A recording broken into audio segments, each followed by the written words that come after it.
이런 대환영을 받아본 적이 없습니다. 세계적입니다.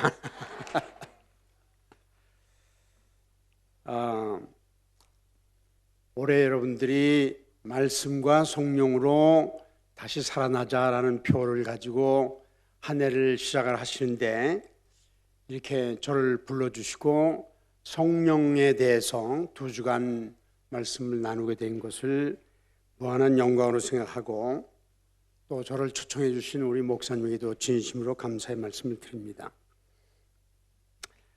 우리 한번 기도하시고 시작하겠습니다. 진리의 영이신 성령이시오, 이 시간 우리 가운데 충만하게 임하셔서 우리 모두를 진리 가운데로 인도하여 주시옵소서. 그래서 그 진리의 말씀이 우리의 사고도 지배하고, 우리의 마음도 지배하고, 우리의 언행도 지배해서 하나님께 영광을 돌리는 귀한 분들로 축복하여 주시옵소서. 이 한 시간을 주님께 의탁드리옵고 우리 주 예수 그리스도의 이름으로 기도하옵나이다. 아멘.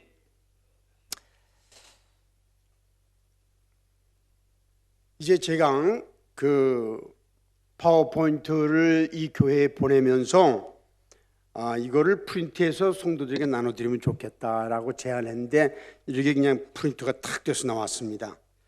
왜 그러냐 하면은, 제가 이제 여기는 이제 뼈대만 들어가 있기 때문에 설명하는 게 들어가 있단 말이에요. 그러면 여러분들이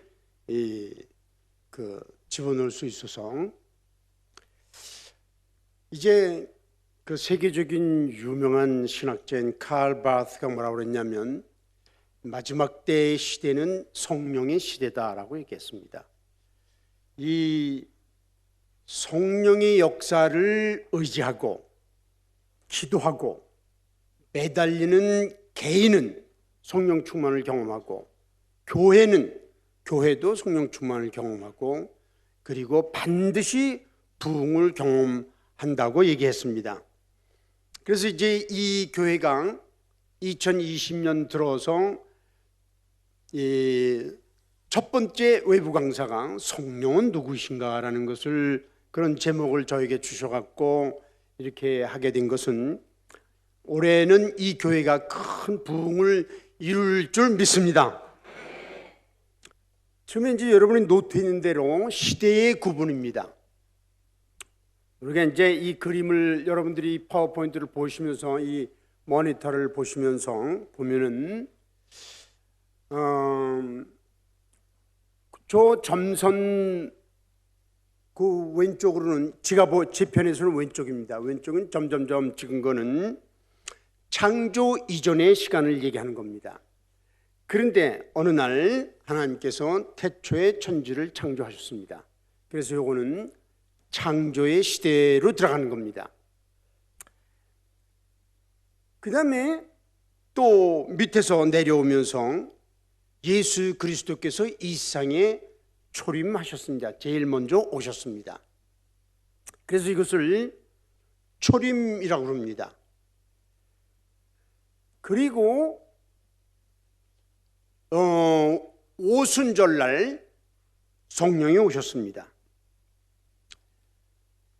그리고 이제 마지막으로 예수님이 재림하시면서 이 세상이 끝이 납니다. 그런데 창조에서부터 예수님이 오실 때까지를 성부의 시대, 성부 하나님, 아버지 하나님의 시대이고, 물론 성부 시대에도 성령께서 역사하셨고 성자께서 함께 하셨습니다. 그러나 주로 성부 하나님, 아버지 하나님이 역사하시던 시대입니다. 그래서 성부 시대. 그 다음에 예수님 시대는 성자의 시대. 그 다음에 이제 마지막 때를 이 성령의 시대라고 합니다. 그래서 오순절날 성령이 내려오셔서 예수님이 재림하시면서 성령을 다시 거두어 올라가시는데, 그때까지의 기간을 성령의 시대라고도 그러고 또 은혜의 시대라고도 그럽니다. 은혜의 시대. 왜 은혜의 시대냐? 이 성령의 시대에 뭐를 이루냐면 이방인들, 그전에는 유대인이 초점이었는데 그때부터 성령이 오셔서부터 초점이 누구한테로 옮겨가냐면 이방인한테로 옮겨가요. 이방인들은 하나님도 믿지 않았고 율법도 없고 성경도 없고 그냥 동물처럼 살아갔어요. 구원받으려고 노력도 하지 않고. 그런데 하나님께서 그 이방인들을 그냥 그 조건 없이 불러주신단 말이에요. 이걸 은혜라고 그래요. 그래서 이 성령의 시대를 다른 말로 하면 은혜의 시대라고도 그러고, 이런 건 여러분들이 원하시면 딱 적을 수 있는 겁니다. 그리고 또 뭐라고, 다른 말로 뭐라고 그러냐면 이방인의 시대라고도 그럽니다. 딱 써서 이방인의 시대. 그래서 이제 이 성령 시대에 하나님께서 주로 사용하시는 사람들이 이방인들입니다. 여러분과 저는 모두 이방인입니다. 그리고 오순절날 성령이 오셔서 뭐를 하셨냐면 제일 먼저 교회를 일구셨습니다. 그래서 이 성령의 시대를 교회의 시대라고 합니다. 교회의 시대. 그런데 베드로 사도가 사도행전 2장에 설교하면서 성령이 오신 사건을 설명하면서 요엘서 2장을 인용하면서 뭐라고 그랬냐면 말세라고 그랬습니다. 왜냐하면 성부의 시대는 말세가 아니에요. 성자의 시대는 말세가 아니에요. 그런데 성령이 오시면서부터 말세라고 그럽니다. 말세. 거기다 딱 써놓으세요. 말세. 그런데 예수님이 재림이 가까울수록 말세 중에 말세입니다. 그래서 말세, 지말, 이런 말 들어보셨어요? 말세 중에서 또 말세다. 그래서 말세라고 합니다. 그래서 다시 정리하면 성령의 시대를 은혜의 시대, 이방인의 시대, 교회의 시대, 말세, 이렇게 여러 가지로 표현합니다. 그러면 성령은 누구십니까? 예, 또 보면은 성령은 누구신가? 라는 제목으로 성령은 하나님이십니다. 우리가 다 아는 대로 우리 개신교의 특징 중에 하나는 삼위일체하네요. 성부 하나님, 성자 하나님, 성령 하나님. 그래서 성령 하나님은 바로 하나님이라는 겁니다. 그러니까 하나님이 인격자이신 것처럼 성령도 인격자이시라는 겁니다. 성령을 어떤 능력이다, 영향력이다 이렇게 얘기하면 안 되는 거예요. 그래서 이제 이걸 보면은 이제 인격자 그랬습니다. 인격은 뭐를 말하냐면 세 부분으로 나눠줍니다. 인격할 때 뭐냐면 첫째는 지적인 거, 그 다음에 감정적인 거, 정적인 거, 그 다음에 의지적인 거. 요 세 가지가 조화를 이룬 사람을 인격자라고 그래요. 예를 들면 영국의 유명한 철학자 버트랜드 러셀 경이 있었어요. 그 러셀은 100년에 하나 날까 말까 한 천재래요. 근데 사진을 보면 천재같이 생겼어요. 머리가 큰 말이죠. 근데 그 양반이 죽은 다음에 발견한 게 뭐냐면 몰래 사귀던 여자가 5명 있었대요. 그래, 인격자예요? 아니에요? 아니에요. 지식이 아무리 많다고 해서 인격자가 되는 게 아니에요. 또 요새 한국의 젊은이들은 뭐에 많이 의지하냐면 감정에 의지해요. 그래서 내 느낌이 좋아. 그러면 하는 거예요, 그냥. 느낌의 필이 왔어. 그러면 해버리는 거예요, 그냥. 그건 인격이 아니에요, 그것도. 근데 또 10대 애들은 또 결단이 강해요. 며칠서 얘기하다가 야, 집에 가면 부모가 공부하래야지, 또 학교 가면 선생님 공부하래야지, 우리 집 나가자. 응? 그래, 집 나가자 말이야. 결단해요. 그리고 그냥 나오지 말고 뭐 하나 훔쳐갖고 나오는 거야. 어떤 애는 100만 원 훔쳐갖고 나오고 어떤 애는 10만 원 훔쳐갖고 나온단 말이에요. 그리고 기차를 타고 KTX 타고 부산으로 간단 말이에요.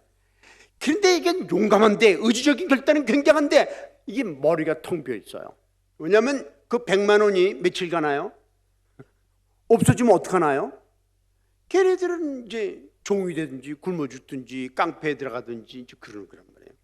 그래서 인격이라는 건 지식이 있고, 이게 지식이 가장 중요한 거예요. 우리가 지정의 중에서 지식이 가장 중요한 거예요. 왜냐하면 어제 여러분들이 하루 종일 성경 세미나를 하셨단 말이에요. 그리고 오늘 또 뭘 한대? 성령론. 우리 목사님은 왜 그렇게 사람을 못 살게 굴어? 이건 감정이야. 그럼에도 불구하고 여러분은 왜 여기 와 앉아 있어요? 왜냐하면 지식이 딱 들어갔어요. 성령론 한다. 기분 나빠. 갈 거면 그래도 가야지. 이게 이제 인격적인 결단이에요.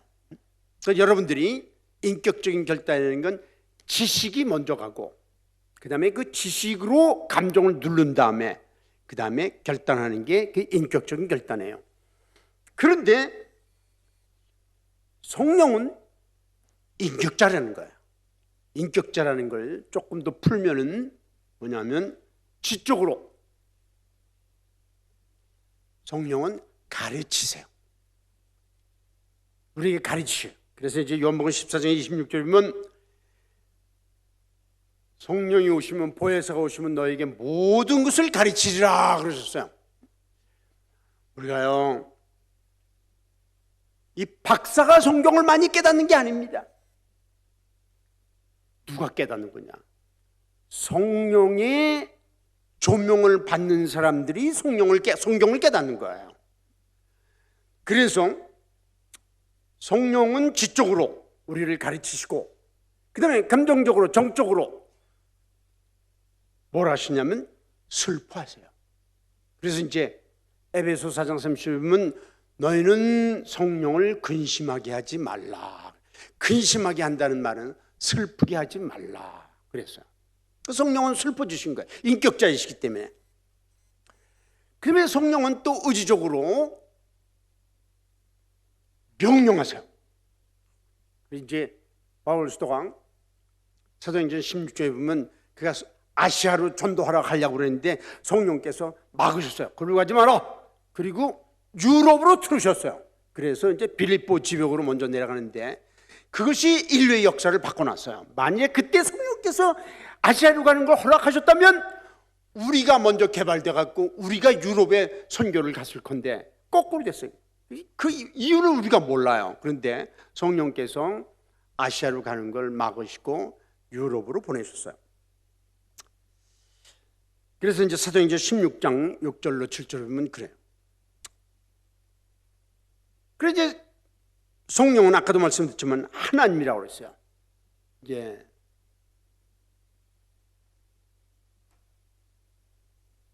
하나님이시기 때문에 영원하시고, 이제 이 성경 구절은 제가 인용하지 않겠어요. 다 인용하면 시간이 안 되니까.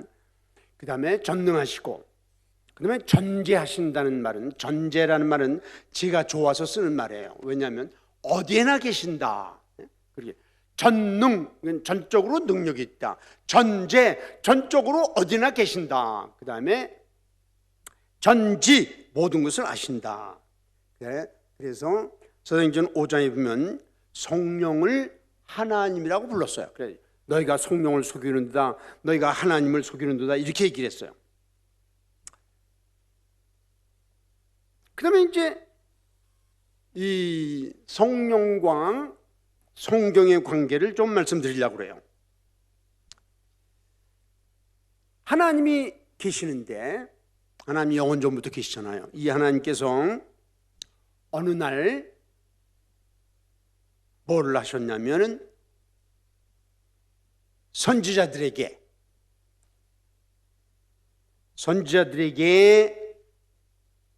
당신의 뜻을 보여주셨어요.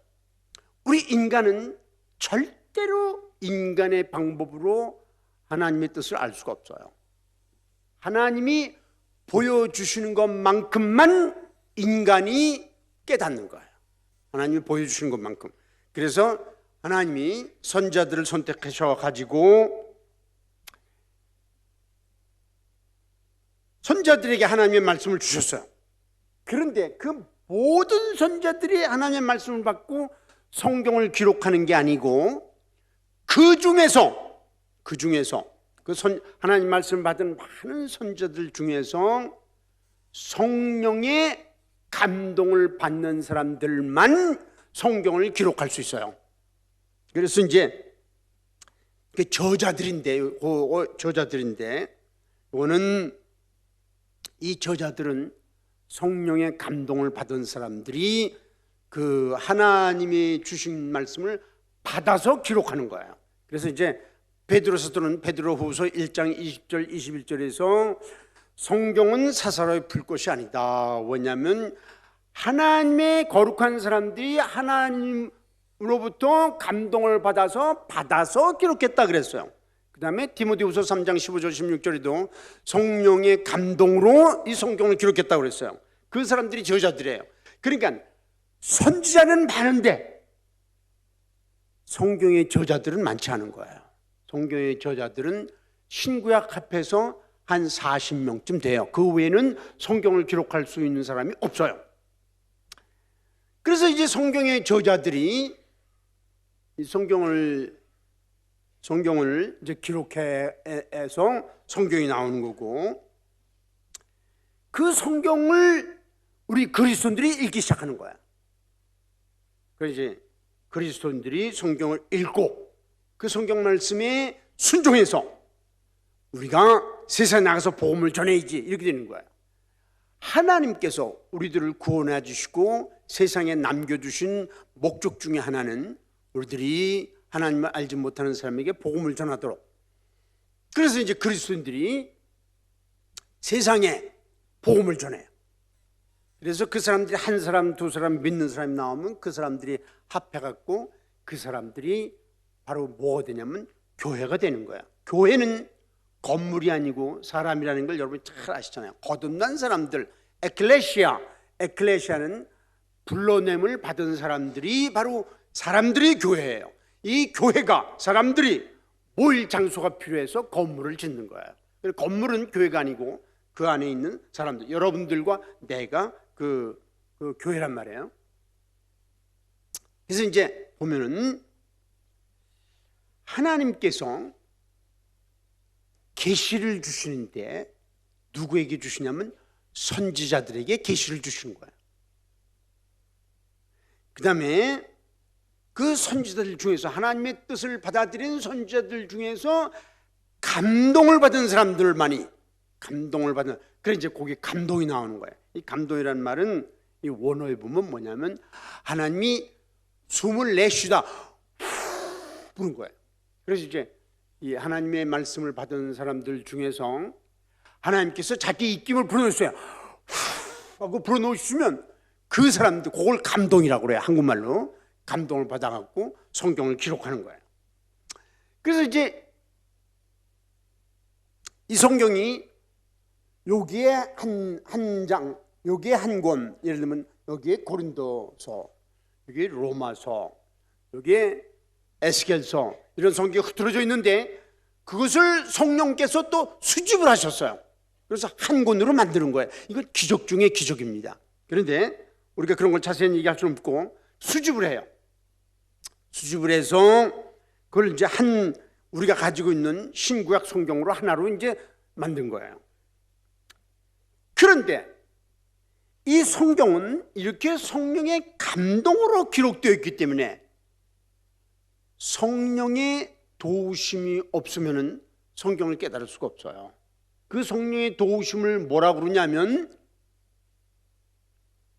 조명이라고 해요. 조명, 빛을 비추다. 성령께서 우리들이 성경을 읽을 때 빛을 비추시면은 다 깨닫는 거예요. 그리고 그 깨달은 말씀이 우리의 사고와 우리의 언행을 지배하기 시작하는 거예요. 그래서 이제 이 순종이란, 그러니까 이제 여기서 우리가 성경과 성령을 얘기할 때 감동이란 말이 이렇게 중요해요. 감동. 거기다 감동에다가 한번 줄을 쳐보시고, 감동이, 성령의 감동을 받은 사람만이 성경을 기록한다. 그래서 성경은 보통 책하고 달라요. 왜냐하면 성령의 감동으로 기록됐기 때문에. 그래서 이 성경을 읽을 때 우리가 성령의 도우심을 받아야 깨닫는 거예요. 그건 성령의 도우심은 뭐냐면 바로 조명이라고 그래요. 많은 사람들이 성경을 어려워하는 이유는, 첫째 이유는 거듭나지 않았기 때문에, 둘째 이유는 성령의 조명이 없기 때문에 그러는 거예요. 이제 저 개인 얘기를 하면, 제가 이제 대학교 4학년 때 예수님 믿고 구원받았어요. 거듭났어요. 그래서 제가 대학 다닐 때 영문과를 다녔는데 세계 문학이라는 과목이 있어요. 필수 과목에 그걸 들어갔는데 1년 동안 고전을 50권을 읽어야 돼요. 그런데 1번이 성경이었어요. 난 그때 성경도 없어요. 친구한테 성경을 빌려갖고 있는데 마태복음을 폈더니 낳고. 이야, 우리 교수님이 말이야, 실력이 이렇게 없구나 말이야. 낳고 왜 읽으라고 그래? 나는 그때까지 그렇게 재미없는 책은 처음 봤어요. 그런데 거기 보면 에스라를 읽으라고 그랬는데, 거기에 이제 몇 권이 나왔는데 에스라를 읽는데, 에스라를 찾다가 에스더를 읽었어요. 그래. 에스라를 못 찾아갔고. 그런데요, 그렇게 재미없는 성경을, 제가 이제 예수 믿고 나서 구원받았잖아요. 구원받고 나서 성경을 읽기 시작하는데 얼마나 재미인지 몰라요. 그러냐, 제가 이제 영어 선생을 했어요. 몇 년 동안. 방학 때는 성경을 말이죠, 하루에 10시간씩 15시간씩 읽어서 너무 재밌어요. 이게. 그러다가 이 마태복음 1장을 읽는데 너무너무 재밌는 거예요. 그래서 마태복음 1장 1절, 아브라함과 다윗의 자손 예수 그리스도의 세계라, 이거 가지고 설교를 14번 했어요. 그 한 절 갖고. 그리고 나중에 또 한 번 했어요. 15번 했는데 그거를 이제 책으로 지가 만들어서 출판했어요. 그런데 우리 제자 하나가 그걸 가지고 설교를 했대요. 그런데 교회가 발칵 뒤집혔대요. 우리 목사님 실력자이다 말이야. 어떻게 마태복음 1장 1절 갖고 15번 설교하냐 말이야. 그래서 그분 목사님 되게 올라갔어요. 그걸 이제 제가 영어로 번역해갖고 출판했는데 또 미국에서 그냥 짱 하고 떴어요. 아, 이거 내 자랑 은근히 했네. 하여튼 성령의 조명이 있어야 성경을 깨닫는다는 거. 여러분들이 성경을 읽을 때 성경이 안 읽어진단 말이야. 재미없다, 그런 이유는 거듭났나 이걸 확인해 봐야 되고, 거듭났다면은 내가 지금 순종하고 있는가. 그리고 그렇기 때문에 성경을 읽기 전에 반드시 기도해야 돼요. 성령님, 나에게 조명을 주세요. 성경을 깨닫게 해주세요. 그리고 성경을 깨닫게 해주시면은 반드시 순종해야 되는 거예요. 순종 안 하면은 그 다음에 성경을 안 깨닫게 해주세요. 왜냐하면 깨닫게 해주나 마나하기엔 아무것도 유익이 없어요. 그럼 하나님께서 그런 사람에게 깨닫게 해주시는 게 아니에요. 순종하면 더 깨닫게 해주시고, 또 순종하면 더 깨닫게 해주시고. 그래서 그 순종 중에 가장 중요한 순종이 뭐냐면 전도라는 거예요. 그 다음에 성령의 역사. 우리가 이제 성령의 역사를 얘기할 때 그 세 가지 영역을 얘기를 해요. 첫째는 성령의 역사는, 첫째는 세상에서 성령이 역사하세요. 이 세상에서, 지금 이 불신의 세상에서 어떤 역사를 이루냐면은, 세상에서 한꺼번에 다 세 영역에서 성령께서 역사하시는데, 첫째는 세상에서, 두 번째는 교회에서, 세 번째는 신자 안에서, 그리스도인 안에서, 이 세 가지로 성령께서 역사하세요. 그럼 세상에서 무슨 역사를 하냐? 세상에서는 사람들에게 죄에 대해서 책망을 하세요. 이거는 책망은 너무 중요하기 때문에 조금 이따 좀 더 자세히 얘기할 거예요. 그 다음에 두 번째는 뭘 하냐면 불법의 비밀을 막는다 말이죠. 그건 무슨 말이냐? 성령께서는 이 교회를 통해서, 그리스도인들을 통해서 불법을 막고 있는 거예요. 만일에 이 지구상에 교회가 없다면, 거듭난 그리스도인들이 없다면 이 세상은 악이 완전히 지배하는 거예요. 그런데 악이 완전히 지배하지 못하는 이유는 교회 때문에, 교회 안에 있는 그리스도인들 때문에, 기도하는 그리스도인들 때문에 이 악을 막고 있는 거야. 그래서 이제 이 악과 성령의 역사가 계속 싸움이 있는 거예요. 그런데 성령께서 계속해서 그 악의 활동을 막는 거예요. 이거는 굉장히 중요한 거예요. 만일에 성령께서 막지 않는다면 이 세상은 전부 공산주의가 됐을 겁니다. 공산주의가 됐을 거예요. 그런데 이 세계가 많이 공산화되면서 소련이 나갔고 중국이 나갔고 북한이 나갔고, 그 다음에 한때는 뭐 이 인도 차이나가 다 공산화됐었잖아요. 그런데 성령께서 계속 교인들이 있는 곳에, 교회가 있는 곳에, 그래 교회가 강하고 교인들이 강하면은 거기에 공산주의가 침투 못하는 거예요. 그런데 교회가 약화되고 그리스도인들이 약화되면은 거기 공산주의가 침투하는 거예요. 그동안 많은 한국 교회의 영적 지도자들이 타협을 했어요. 어떤 타협? 여러분 다 아시는 얘기예요. 타협하면서 많은 지도자들이 돈 장난하고 섹스 장난하고 권력 장난하고 그렇게 하면서 하나님이 한국 교회가 그렇게 약화됐어요. 약화되니까 반비례해서 뭐가 날뛰는 거예요? 공산주의가 날뛰는 거예요. 지금 여러분과 내가 처해 있는 이 한국 얼마나 위기인지 몰라요. 이 초등학교 교육, 중학교 교육, 고등학교 교육 가보면은 너무나 심각해요. 애들한테 공부시키지 않고 영화 보여주고, 영화는 뭐냐면 그런 반정부적 그 영화를 보여주고 애들한테 그 반성문 쓰게 하고, 그거 감상문 쓰게 하고 그러면서 세뇌 교육을 계속 시키고 있어요. 얼마나 위기인지 몰라요. 지금 이대로 가다가는 2040년쯤 되면은 남한이 완전히 공산화될지도 몰라요. 그 왜 그러냐 말이죠. 불법의 비밀을 막는 것이 교회예요. 그리고 그리스도인들이에요.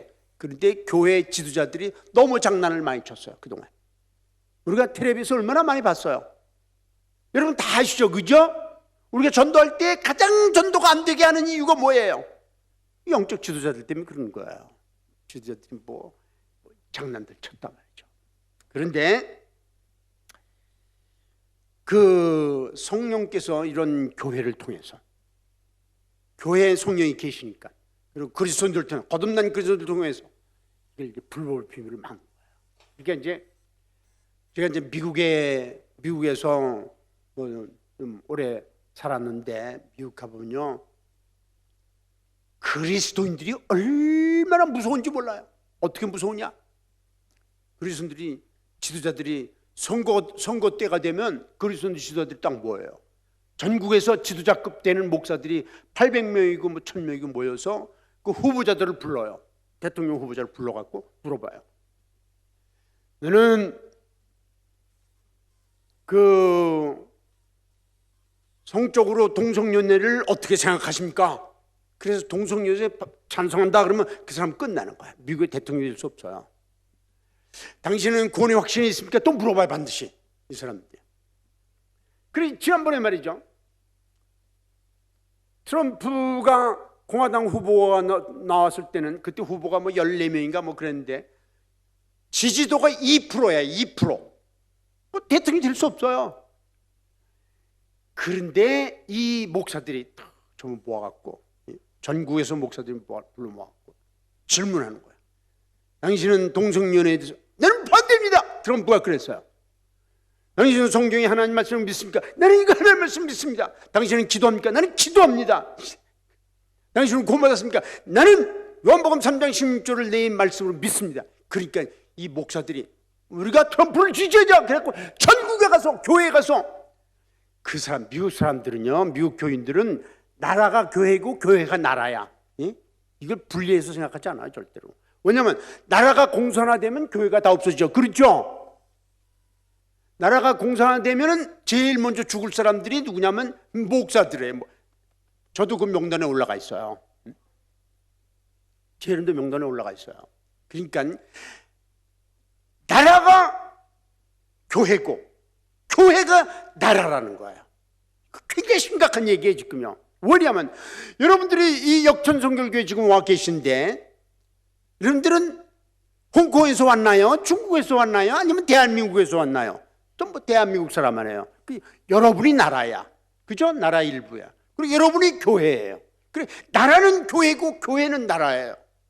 이거 얼마나 심각한지 몰라요. 그리고 미국은 그래요. 그러니까 불의의 세력이 그냥 언제나 제한을 받아. 미국에서는요. 뭐 미국에도 뭐 불의가 없는 건 아니에요. 있어요. 그렇지만 언제나 제한을 받고 그리고 의가 다 앞장서서 나가는 거예요. 왜냐하면 불법의 비밀을 막는 거예요. 성령께서 누구를 통해서? 교회를 통해서, 그리스도인들 통해서 막는 거예요. 우리나라는 이 영적 지도자들, 못된 지도자들 때문에 불의를 환영해 주는 것 같아. 그냥 꼭 그냥 사람들 말이죠. 야, 우리나라에 우리 이준석 목사님 같은 분만 계신다면 이렇게까지 타락했겠냐고, 한국이. 그죠? 이분이 뭐 정치를 하시나 말이야, 권력을 탐하시나, 돈을 탐하시나, 섹스를 탐하시나, 그런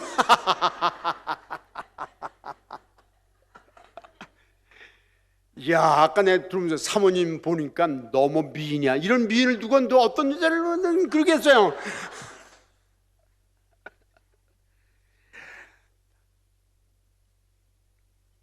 그 다음에 교회는 이상한 곳이에요. 우리 그리스도인들이 다 모여서 예배를 드릴 때 거기 성령께서 임재하시면서 감동 있는 거예요. 여러분 이런 간증 못 들으셨나요? 어떤 사람이 교회를 난생 처음 왔는데 갑자기 예배를 드는데 눈물 콧물 막 나더라 말이죠. 그리고 구원받는 거예요. 왜 그러냐 말이죠.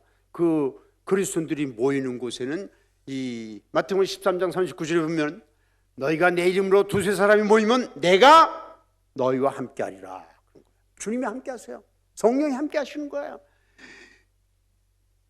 불신자들은 교회를 우습게 알아. 그렇지만요, 교회는 성부, 성자, 성령께서 함께 하시는 곳이에요. 위대한 거예요. 위대한 거. 이 지구상에서 교회만큼 위대한 기관은 없습니다. 에베소 1장에 보면 바울서가 뭐라냐면 창세전에 우리를 예정하사 그런 말이 나와요. 그 우리는 누구를 말하냐면 교회를 말하는 거야. 창세전에 교회를 예정하셨어요. 교회는 그리스도의 몸이고 그리스도는 몸의 머리라고 그랬어요. 창세전에 예수님이 계셨기 때문에 당연히 몸도 있는 거예요. 창세전에 예정하신 유일한 기관이 교회입니다. 교회에 성령이 함께 하시고 또 교회에 그리스도인들에게 은사를 주세요. 어떤 사람은 방언의 은사를, 어떤 사람은 통역하는 은사를, 어떤 사람은 가르치는 은사를, 어떤 사람은 기적을 행하는 은사를, 어떤 사람에게는 지도자의 은사를. 그래 이제 교회 보면요 은사가 없는 사람이 없어요. 그 사람들이 그 은사들을 사용하면 교회가 그냥 강건하게 사용되는 거예요. 그 다음에 신자 안에서 우리 그리스도인들, 신자는 그리스도인들에게 이성이 있단 말이에요. 머리, 그죠? 이성. 이 이성에다가 조명을 쫙 주세요. 성령이 조명을 주시면 그 다음에 뭐를 깨닫냐면 성경도 깨닫고 하나님의 뜻도 깨닫는 거예요. 제가 말이죠, 이제 옛날에 영어 선생할 때 뉴질랜드로 유학을 보냈어요. 그 뉴질랜드에 있었는데 뉴질랜드 그리스도인들이 저를 보고 한국에 가지 말고 우리하고 같이 살재요. 난 너무 하나님 감사해요. 난 이제 한국에 안 돌아가고 이제 뉴질랜드 살 거예요. 한국에 그때 전쟁이 일어날 것 같았어요. 그때 1970년대 초인데. 그래 막 그냥 그래서 이제 야, 난 뉴질랜드 살아야 되겠다. 그리고 이제 하나님 고마워요. 난 뉴질랜드 살 거야. 한국에 안 갈 거예요.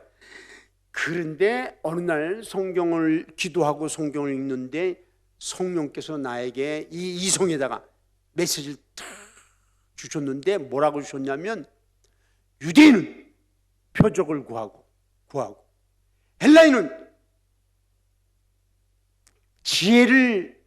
지식을 구하나 나는 십자가에 못 박힌 그리스도만을 전하기로 작정했노라. 이 말씀 저에게 왔어.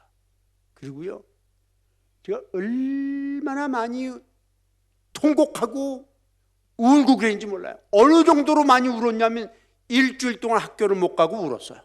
그래서 통감 하나님 용서하십시오. 내가 한국 돌아갑니다. 내가 한국 가서 뭐를 할지 모르지만 내가 한국 돌아가서 이 복음을 전하겠습니다. 그리고 한국 돌아갔어요. 돌아오니까 우리 형님이 공항에 나와서 너 왜 오지 말랬는데 와서 바보야 그래. 날 보고 바보래. 그래서 내 속으로 하나님 나는 바보입니다. 그런데 제가 평신도 때 그냥 그렇게 돌아왔는데 하나님께서 문을 확 열으셔갖고 제가 평신도 때 전도해서 구원받은 사람이 5,000명이 넘어요. 그러니까 그 이성에다가 하나님이 저희 머리에다가 이성에다가 쫙 조명하시는 거예요. 그리고 십자가 그 성경을 제가 몇 번이나 많이 읽었게요. 그죠? 수없이 읽었어요. 그런데 그날 성령께서 임하셔갖고 조명해 주시는 거예요. 십자가에 못 박힌 그리스도만을 전하기로 작정했단 말이죠. 그것 때문에 저희 생애가 변화됐고 그리고 저는 전도자가 된 거예요. 제가 이제 미국에서 보스턴 대학에서 박사학위 할 때 우리 지도교수가 둘이었는데 이 주된 지도교수가 주임 지도교수가 저를 부르더니 당신은 전도학을 하지 말고 선교학을 하시오. 그래 내가 밀어줄 테니까. 그래서 내가 딱 일어나서 교수님 고맙습니다. 그러나 저는 하나님께서 전도자로 불렀습니다. 나는 보스턴 대학을 떠날 겁니다. 안녕히 계십시오. 날 보고 다른 과목 하려면 나는 학교를 떠납니다. 그리고 또 걸어 나갔어요. 그 날 또 불러 교수가. 그럼 전도학해. 그래서 전도학했어요. 그래 한국에서 전도학이 1호 박사야. 응? 그래 왜 그러냐 말이죠. 성령께서 나에게 조명하셨기 때문에 십자가에 못 박힌 그리스도만을 전하기로 작정했더라. 이것 때문에 내 생애가 바뀐 거야. 지금도 전도해요. 지금 전도하고 살아요. 그래서 신자 안에서 이성에다가 이 머리에다가 탁 조명을 주신 거예요. 그 다음에 뭘 하냐면 내 몸 안에 내주하세요. 성령께서. 내가 거듭날 때 성령이 내 안에 들어있어 내 몸 안에 내주하세요. 그래서 내 몸은 성령이 거하시는 전이라고 그랬어요. 전. 그래서 우리 그리스도인들은 이 몸도 잘 가꿔야 돼요. 몸도 아주 잘 가꿔야 돼요. 이 몸을 그냥 크게 하면 안 돼요. 우리가요 아무리 성령 충만하고 성경을 달달달달 다 외도 몸 아프면 다 끝이야. 그죠? 그래서 몸도 잘 가꿔야 돼요. 그냥 제때 먹고 제때 자고 그냥 운동도 하고 말이죠. 또 기도도 하고. 그래 몸을 잘 간수해야 하나님께서 우리를 쓰시는 거예요. 자, 그 다음으로 넘어가서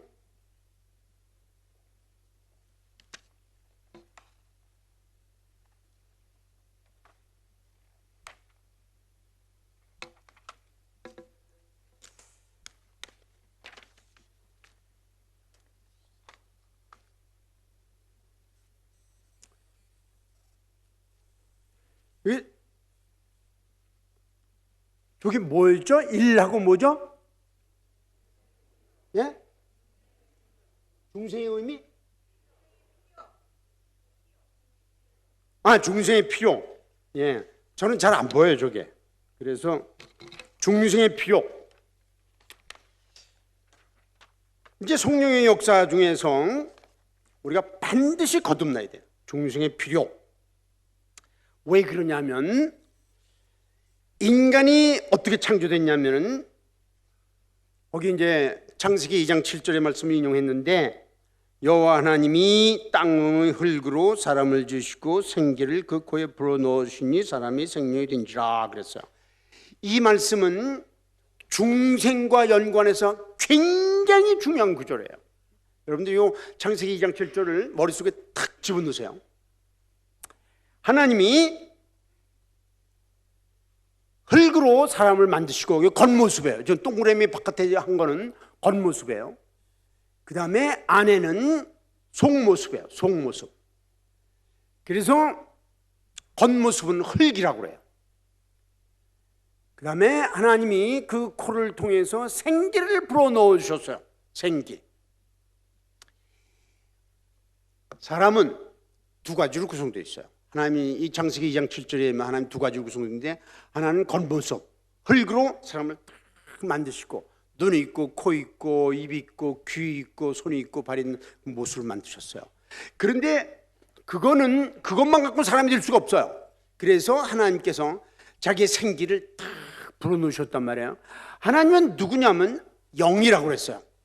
우리가 요한복음 4장에 보면 하나님이 영이시니 하나님께 예배 드리는 자는 신령과 진정으로 예배 드릴지니라 그랬어요. 하나님 영이세요. 영이신 하나님이 후 하고 그 코에다 생기를 불어넣으셨다는 건 자기의 영을 불어넣어 주셨다는 거예요. 그래서 이 흙과 겉모습과 하나님의 영이 딱 결합하는 순간 뭐가 되냐면 사람이 곧 생명이 된지라 그랬어요.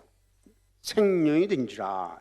이거 생명은 무슨 말이냐면, 생은 살아있는, 영은 우리가 말하는 성령이 아니고, 이 영은 번역이 잘못된 거예요. 이 영은 무슨 뜻이냐면 사람, 인격자, 영혼 이런 뜻이에요. 살아있는 사람이 됐다는 거예요. 성령이 들어오시기 전까지는 살아있는 사람이 아니야. 겉모습이에요. 겉모습인데 하나님의 영이 그 코에 불어넣어 주셔서 육과 하나님의 영이 탁 결합하는 순간 사람이 됐다는 거야. 살아있는 사람, 살아있는 인격자. 그래서 생명은, 영은, 그래 이제 구약에서 영 할 때는 히브리어로 루학 그래요. 루학.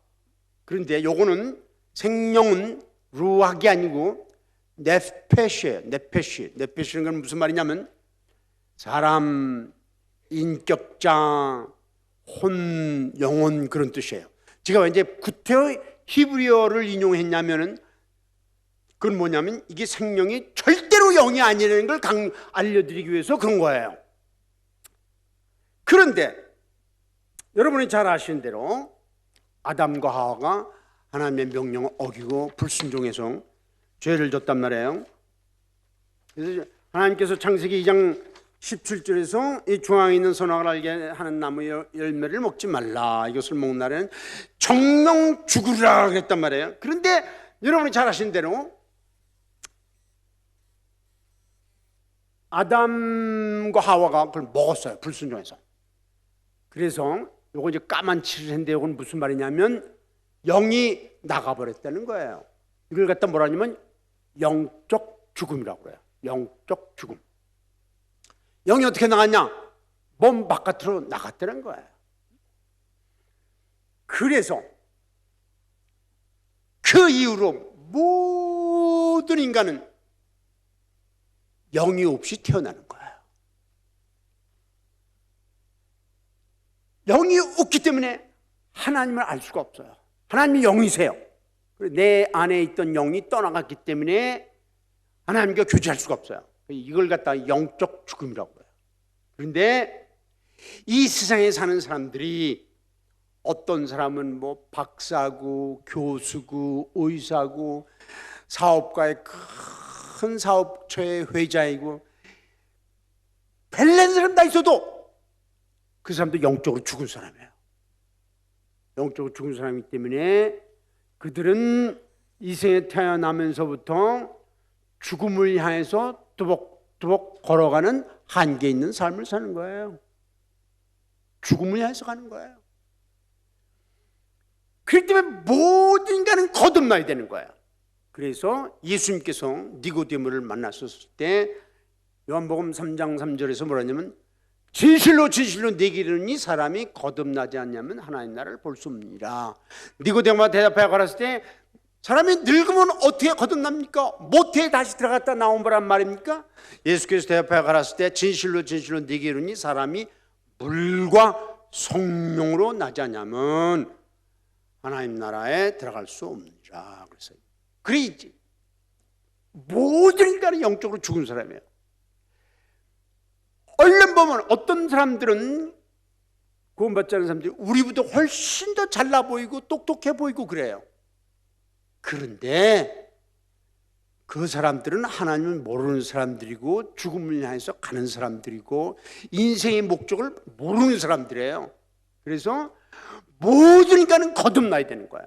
거듭나지 않냐면 절대로 하나님 나라를 볼 수도 없고 천국에 들어갈 수도 없어요.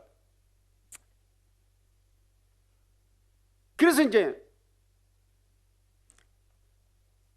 그러면 어떻게 거듭나냐? 여기서 이제 뭐가 나오냐면 책망의 역사가 있는 거예요. 요한복음 이건 이제 되게 중요한 구절이에요. 요한복음 16장 8절로 11절 그가 와서 죄에 대하여 의에 대하여 심판에 대해서 세상을 책망하시리라. 그 책망에다가 줄을 쳐보세요. 죄에 대하여 함은 그들이 나를 믿지 아니하며 의에 대하여 함은 내가 아버지께로 가니 너희가 다시 나를 보지 못하며 심판에 대하여 함은 이 세상 임금이 심판을 받았습니다. 요 책망이라는 단어는 원래 헬라어에서는 이게 이제 신약 성경은 헬라어로 써 있잖아요. 헬라어에서는 엘렌코예요. 이제 다시가 얘기하겠습니다. 이게 너무 중요하기 때문에 꼭 얘기하는 거예요. 엘렌코 써보세요. 한번 책망에다가 엘렌코 한국말로 쓰세요. 엘렌코. 네, 한번 써보세요. 보다 엘렌코. 여러분들이 오늘 오후에 헬라어를 하나 배우셨어요. 그 왜 제가 이렇게 말씀드리냐면 이 엘렌코라는 말을 한국말로 번역할 수가 없어요. 그래서 할 수 없이 책망이라고 쓴 건데 책망은 야단치다 뜻 아니에요. 근데 엘렌코는 이런 뜻이에요. 처음에 죄를 알려준다. 두 번째는 다시 얘기합니다. 이거 중요한 거예요. 첫째는 엘렌코는 죄를 알려준다. 두 번째는 죄에 대해서 미안한 생각이 들게 한다. 세 번째는 이거를 해결하고 싶은 마음이 있다. 네 번째는 그 해결의 방법을 길을 제시한다. 이런 뜻이에요. 다시 얘기합니다. 너무 빨리 얘기했죠 제가. 네. 첫째는 엘렌코는 죄를 알려준다. 두 번째는 내가 죄에 대해서 미안하고 아파해. 내가 왜 이렇게 죄를 졌나 말이야. 세 번째는 이걸 해결하고 싶은 마음이 있단 말이야. 해결하고 싶단 말이야. 네 번째는 그 해결의 길을 보여준다라는 거야. 이건 굉장히 중요한 단어인데 이거를 한국말로 번역할 수가 있어야지. 그래서 책망이라고 번역한 거예요. 그런데 여러분 전도할 때 보면 전도가 어려운 것 중에 하나는 뭐냐면 사람들이 내 기도를 따라서 예수님을 영접했는데 변화되지가 않아요. 그죠? 그런 거 있죠? 그 왜 그러냐면 엘렌코의 역사가 없어서 그런 거예요. 성령이 그 사람들에게 찾아가서 책망해야 돼. 책망하는 건 뭐냐면 너 잘못했단 말이야. 너 죄인이다. 이걸 보여주는 거야. 성령이 보여주셔야 돼요. 우와, 내가 죄를 졌구나. 그 다음에 성령께서 역사하시면 그거를 해결해야 된단 말이야. 해결해야 된다. 그럼 어떻게 해결할 거냐? 나는 해결할 수 없다. 길을 보여주는 거야. 이게 전도에서 그래. 전도하는 사람들은 의뢰의 기도를 많이 하게 돼 있어요. 그러니까 한 영혼을 그리스도로 인도하는데 우리들이 여러분에 나가 전도할 때 기도 많이 해야 되고 그냥 두렵고 떨림으로 가야 되고 왜냐하면 성령이 엘렌코의 역사를 이루게 하기 위해서 그렇게 하는 거예요. 그래서 이제 죄에 대해서 책망하는 거야. 죄를 탁 보여주는 거야. 그 다음에 의에 대해서 책망해요. 그 무슨 말이냐? 내가 그래도 잘났지, 내가 그래도 선하게 살려고 그랬고, 내가 불교도 좀 믿었고, 또 자선도 했고, 자선 냄비 할 때 내가 돈도 넣고 뭐 그런단 말이에요. 그런 의가 하나님 앞에서는 아무짝에 쓸데없는 오히려 방해물이라는 걸 깨닫게 해주시는 거예요. 그래서 이제 이사야서 64장 6절에 보면 너의 의는 넝마 조각 같다고 그랬어요. 넝마 조각, 걸레 조각, 거지들이 입고 다니는 옷, 그런 거 같다고 그랬어요. 우리가 의롭다고, 우리가 잘났다고 생각하면 그만큼 구원받기 어려운 거예요. 구원받으려면 내가 하나님 앞에 죄인인 걸 깨달아야 된단 말이에요. 그래서 의에 대해서 책망한다는 건 내 의가, 내 업적이, 내 선함이 하나님 앞에서 쓸데없을 뿐만 아니라 방해물이라는 걸 깨닫게 해준 거예요. 의에 대해서 책망하는 거예요. 그 다음에 심판에 대해서 책망한다. 우리가 하나님의 심판을 피할 수 없는 존재라는 걸 깨닫는 거예요. 그래서 이 책망의 역사가 이렇게 중요한 거예요. 책망의 역사. 한번 저를 따라서 해보세요. 책망의 역사. 성령께서 역사하신 거예요. 성령께서. 그 다음에 이렇게 책망을 받아갖고 우리들이 이제 뭔가요? 예? 죄에 대한 책망. 이건 다 한 거야 이미. 그 다음에 이제 구원의 확신이에요? 중생의 역사. 저는 잘 안 보여 저게. 그래서 그래. 중생의 역사인데 중생의 역사를 이루기 위해서 이건 뭐 여러분이 다 아시니까 빨리 넘어가죠. 영적으로 죽었다는 사실을 시인해야 돼요. 두 번째는 하나님의 사랑을, 다시 말해서 예수님이 나의 죄를 위해서 죽으셨다는 것을 받아들여야 돼요. 그 다음에 세 번째로는 죄에서 돌이키고, 그 다음에 네 번째로는 믿음으로 예수 그리스도를 나의 구세주로 영접해야 돼요. 그 다음에 이제 그걸 이제 그림을 또 그리면 이게 하나님이 그들 영적으로 죽은 영혼들 마음속에 성령을 보내시는 거야. 영이 다시 들어와서 거듭나는 거예요. 영이 없으면, 우리 안에 하나님의 영이 없으면 절대로 거듭난 게 아니에요. 우리가 교회를 열심히 다닌단 말이야. 그건 훌륭한 거예요. 그러나 교회를 열심히 다닌 거 이코로 거듭난 거 아니에요. 어떤 사람이 직분이 있단 말이죠. 뭐 목사의 직분, 장로의 직분, 권사의 직분, 집사의 직분, 그 직분들하고 거듭나고 상관이 없어요. 여러분 이거 아세요? 신학교 교수 중에서도 거듭나지 않은 사람이 있는 걸 아세요? 있습니다. 목사 중에서도 있고. 그런데 영이 있어야 돼. 그래서 이제 바울 사도는 로마서 8장 9절에서 하나님의 영이 없으면 그리스도의 사람이 아니라 그랬어요. 그래서 거듭나야 되는 거야. 그래서 이제 구원의 확신. 그럼 우리가 많은 사람들이 내가 정말 구원받았는지 안 받았는지 이제 그 전전긍긍해야 한단 말이에요. 그런 이제 어떻게 구원의 확신이 갔냐? 첫째는 말씀으로 아는 거예요. 말씀. 그래서 이제 하나님 말씀, 변하지 않는 하나님 말씀이 너는 거듭났다라고 하는 거예요.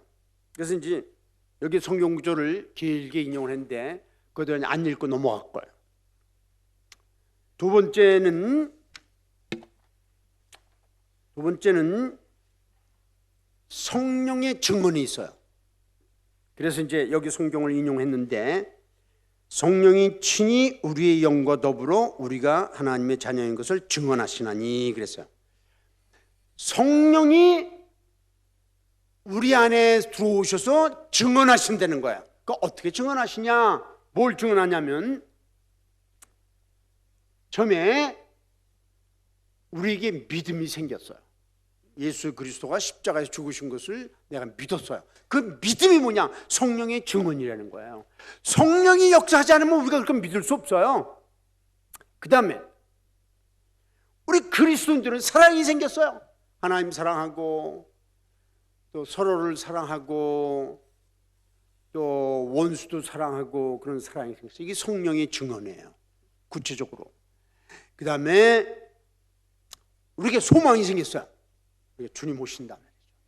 주님이 재림하실 때 우리는 주님을 만난다. 그런 소망이 있어요.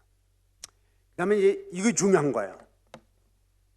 네 번째, 갈등. 이거 되게 중요한 거예요. 우리가 구원받았는지 안 받았는지 어떻게 하느냐 말이죠. 세 가지를 제가 제시하는데, 첫째는 하나님 말씀으로, 두 번째는 성령의 증언으로. 성령이 내 안에 계시기 때문에 그때부터 갈등을 갖기 시작하는 거예요. 그 무슨 말이냐 하면, 나는 아침에 일어나서 성경 보고 싶지 않아. 그런데 내 안에 계신 성령은 날 보고 성경 보라는 거예요. 그럼 갈등이 일어나는 거예요. 나 성경 보고 싶지 않아. 성경 봐야 돼. 갈등. 어떤 사람은 아침에 일어나면 나는 텔레비 켜서 말이야, 그 내가 좋아하는 드라마를 뭘 봐야지. 그런데 성령께서는 기도해 먼저. 갈등 있는 거야. 드라마, 기도, 갈등하는 거야. 그런데요, 내가 죄를 졌는데도 갈등이 안 생기면은 그 안에 성령이 계시지 않다는 증거예요. 그런데 내가 거듭나고 나서도 죄를 짓게요, 안 짓게요? 여러분 나하고 동기동창이네.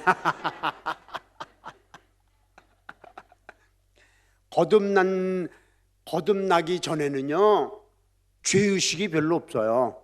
근데 거듭나면 성령이 들어오셔서 죄에 대해서 아주 예민해지는 거예요.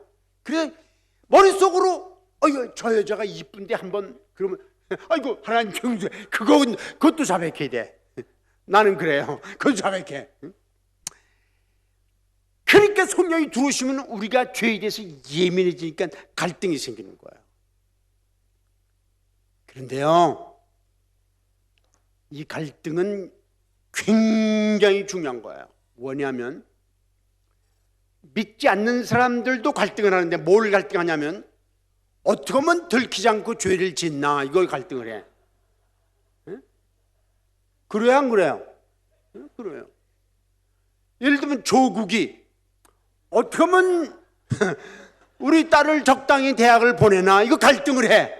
안 들키면 떳떳해. 내가 잘났어. 들키면 어떻게 돼요? 수치감이 생겨. 수치감. 그래서 이제 감옥에 갈 때 이거 할 때 이러고 가요, 그냥 다 가리고 가요. 수치감이 있어. 수치감.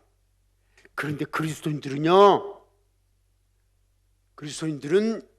죄를 생각만 해도 갈등이야. 내가 왜 죄를 생각했지? 그리고 갈등을 하는 거예요. 그러니까 그리스도인들은 위대한 사람들입니다.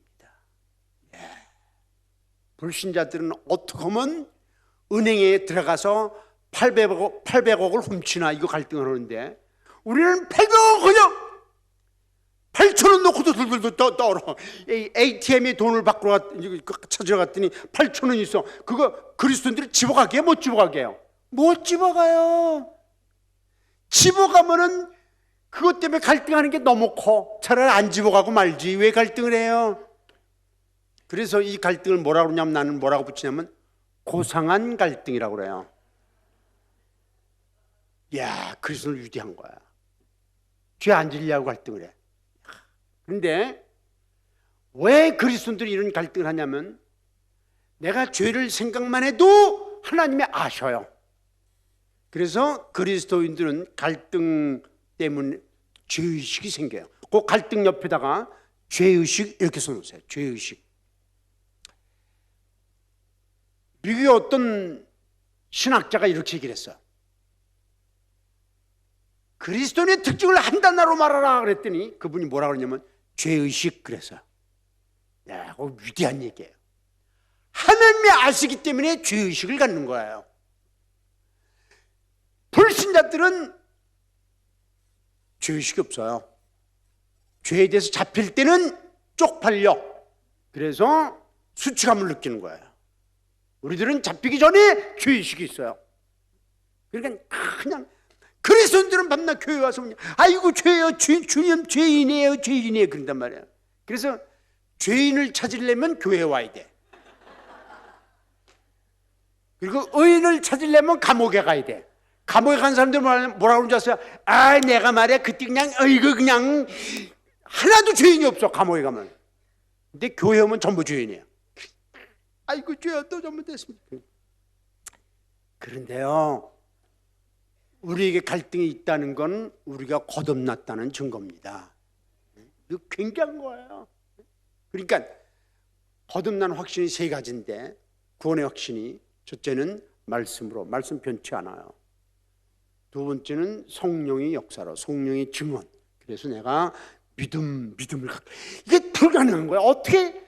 저는요 26살 때 예수를 믿었는데 그 믿을 때까지 얼마나 고생인지 몰라요. 안 믿어져서. 그러다가 이게 믿음도 이게 기적이야, 기적. 성령이 역사한 거예요. 그럼 사랑은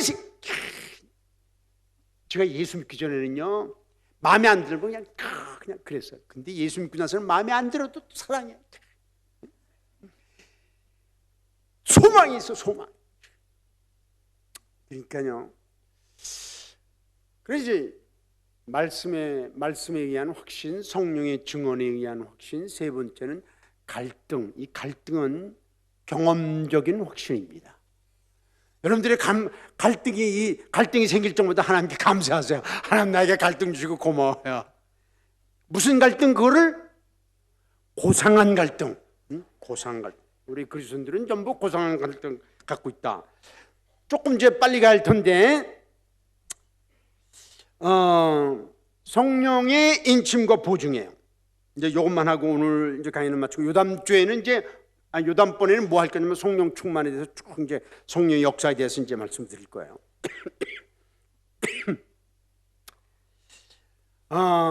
성령의 인침과 보증은 우리가 이제 에베소 1장 13절 14절에 보면, 그 안에서 너희도 진리의 말씀 곧 너희의 구원의 복음을 듣고 그 안에서 또한 믿어 약속의 성령으로 인치심을 받았으니, 그 인치심에다가 줄을 쳐보세요. 인치심을 받았으니.